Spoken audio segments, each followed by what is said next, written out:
Oi, pessoal, boa noite, tudo bem? Como vocês estão? Eu sou a professora Neusimar e eu estou disponibilizando esse material, então, para que nós possamos estudar em casa, aproveitar esse momento que nós estamos tendo, tá? De isolamento social, para ficarmos em casa, para estudarmos, para aprendermos, nos dedicarmos, né, aos nossos interesses, inclusive a nossa disciplina, que é Direito Econômico, tá bem? Vamos produzir, vamos ocupar nossa mente, vamos exercitar nosso cérebro, nosso corpo, já que não podemos, por medidas de segurança, né, sair, nos aglomerarmos. Então, vamos cuidar dos nossos, zelar pela nossa família, pela nossa saúde e vamos estudar, não é isso? Então, eu vou disponibilizar aqui, eu disponibilizei, na verdade, alguns slides acerca da unidade 5, do quinto encontro, na verdade, da 2.1 do nosso né? Da unidade 1, da seção 4 do nosso desenvolvimento da disciplina, tá? E ele fala, hoje nós vamos falar dos bens econômicos. Esses bens econômicos que nós iremos tratar, eles vêm falando acerca do quê? Essa unidade vem tratando o quê? Ela vem tratando do mercado. Então, fala da lei da procura, fala do mercado, fala de bens. E é um momento muito característico com o que nós estamos vivendo hoje. Muito característico com essas particularidades que nós estamos tendo hoje em relação a esse isolamento social, né? Por conta desse isolamento social, na verdade, a demanda por alguns produtos aumentou. E essa é a chamada lei da procura. Quanto mais aumenta, quanto maior a demanda, maior o preço, não é? Nós até veremos. Nós vamos começar aqui pelo mercado, tá? Mercado é um espaço, então, para realização aí de trocas de bens e serviços, que é imprescindível para o desenvolvimento econômico, né? Uma interação de agentes econômicos, na qual as entidades autônomas vão realizando as suas operações econômicas, efetuando trocas em unidades monetárias, claro que nós já falamos, dinheiro, bens ou serviços.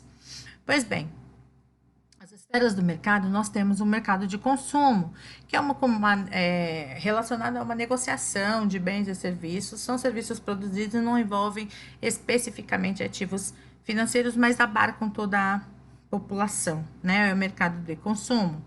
Nós temos o mercado de trabalho, tá? Que são as relações envolvendo a mão de obra, remuneração e incluem todos os mediante remuneração e inclui todos os agentes econômicos. E temos o mercado financeiro, que são os agentes econômicos que podem fornecer ou captar recursos financeiros.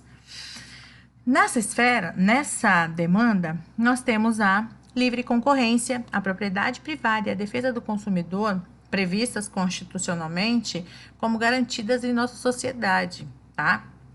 Esses princípios, eles são diretamente ligados ao mercado, pois apenas em um mercado livre sem distorção, os recursos econômicos podem ser alocados de forma eficiente, o que maximiza satisfação e gera um desenvolvimento, né? Nós devemos buscar no mercado, o mercado deve ofertar, na verdade, nós devemos trabalhar para isso, para que o mercado tenha uma concorrência perfeita, certo? Com diversidade de compradores e vendedores, livre entrada e permanência de concorrentes, além da mobilidade adequada dos insumos, certo? A concorrência imperfeita, ela existe quando há o monopólio ou quando há o oligopólio, ou quando há o monopsônio ou o oligopsônio, tá certo? Aqui no slide, vocês lerão, claro, vem um conceitinho dessas nomenclaturas.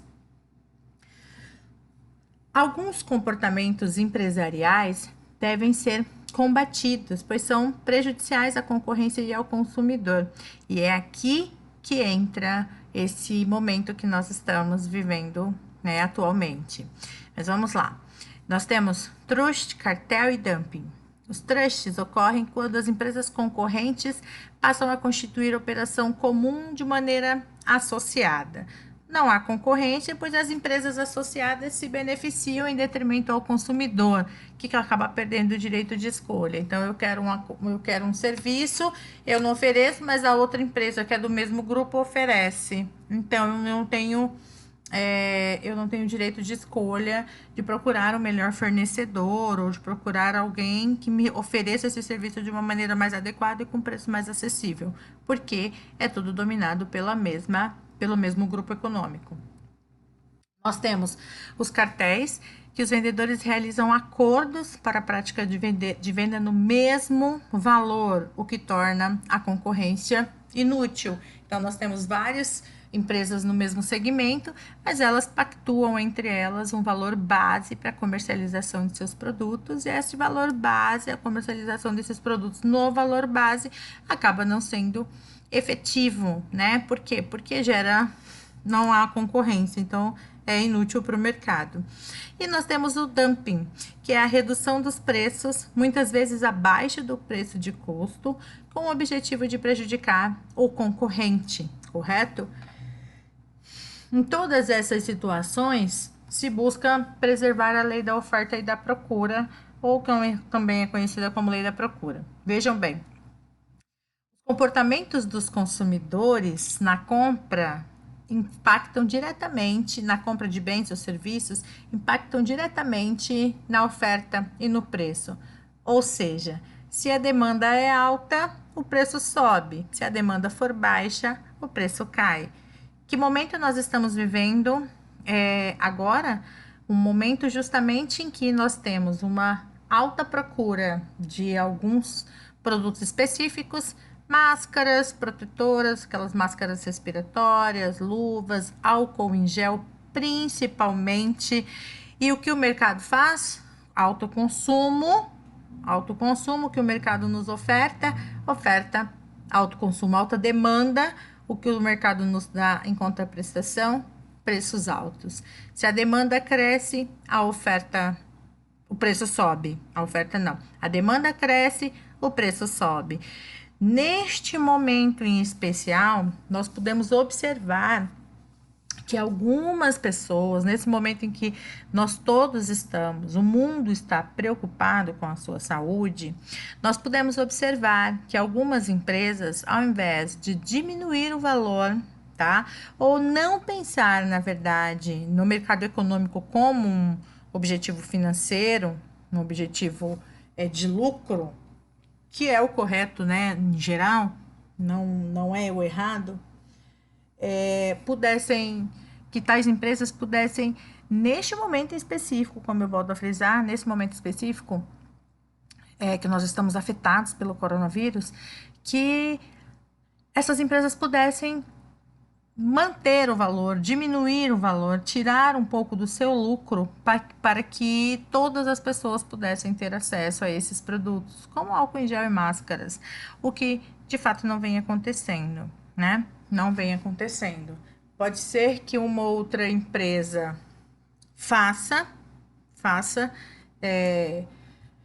comande essa prática, mas a boa parte das empresas não tem respeitado isso, né? Até porque é a lei da oferta e da procura. Então, quanto maior a procura, maior o preço. Não há o que discutir em relação a isso. Hipoteticamente, não. Infelizmente, é que neste momento que nós estamos vivendo, é um momento triste para a nossa nação, né? É um momento triste para o mundo. E aí, nós precisamos de pessoas que não pensem na lei da oferta e da procura somente, mas que pensem em ajudar o próximo, em facilitar o acesso ao próximo, certo? Mas continuamos, por isso que eu disse que é bem importante, é bem significativo esse material para esse momento que nós estamos vivendo. Bem, aí nós vamos falar um pouquinho dos bens econômicos também, que são os bens primários, os bens intermediários, capital ou produção, os bens finais ou os bens de consumo, que são os duráveis e não duráveis. Isso aqui é uma coisa bem tranquila para vocês, que vocês já viram isso lá em Direito Civil, tá? Já falamos um pouquinho disso aqui em Direito Civil, tenho certeza que o professor falou com vocês, porque vem no material.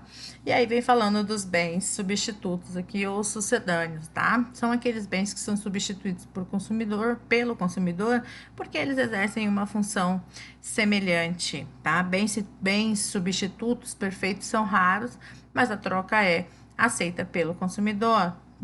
Exemplo muito tranquilo disso, como eu coloquei aqui, é a troca da manteiga pela margarina, por questões de valores, né? Ou um exemplo mais moderno é trocar a gasolina pelo álcool quando o seu veículo permite, obviamente, né? Quando você possui um veículo que abarca essa condição, certo?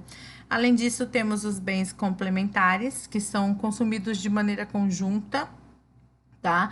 De maneira que um aumenta o consumo do item, o item A aumenta o consumo do item B. Então, se eu tenho uma impressora, eu preciso da tinta da impressora. Se eu tenho uma motocicleta, eu preciso do óleo do motor da minha motocicleta. Aqui eu coloquei uma tabelinha, que é a classificação dos bens de acordo com a exclusão e rivalidade, para vocês lerem, tá? E os fatores de produção, terra, trabalho e capital, tá bem? O fator humano, que é chamado fator humano, representa as atividades e ele intervém no processo produtivo, correto? No fator capital, pode ser dividido em 3 grupos: físico, formado por bens imóveis e maquinário; processo humano, ligado aos empregados e executivos; e o processo financeiro, relacionado à pecúnia, ao dinheiro propriamente dito, e aos investimentos realizados na produção. A terra engloba os fatores naturais que são utilizados para a produção.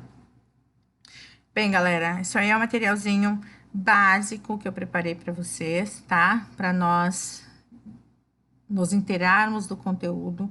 Eu vou disponibilizar no portal também a unidade, tá? Do livro, para vocês lerem, né? Mais completa, a unidade do livro para vocês lerem. E além da unidade do livro, estou disponibilizando também no portal o link com esse videozinho aqui no YouTube para vocês assistirem e não pararem o aprendizado. Tudo bem? Cuidem-se com carinho, cuidem-se com responsabilidade, ok? E fiquem com Deus. Até o próximo vídeo. Um beijo.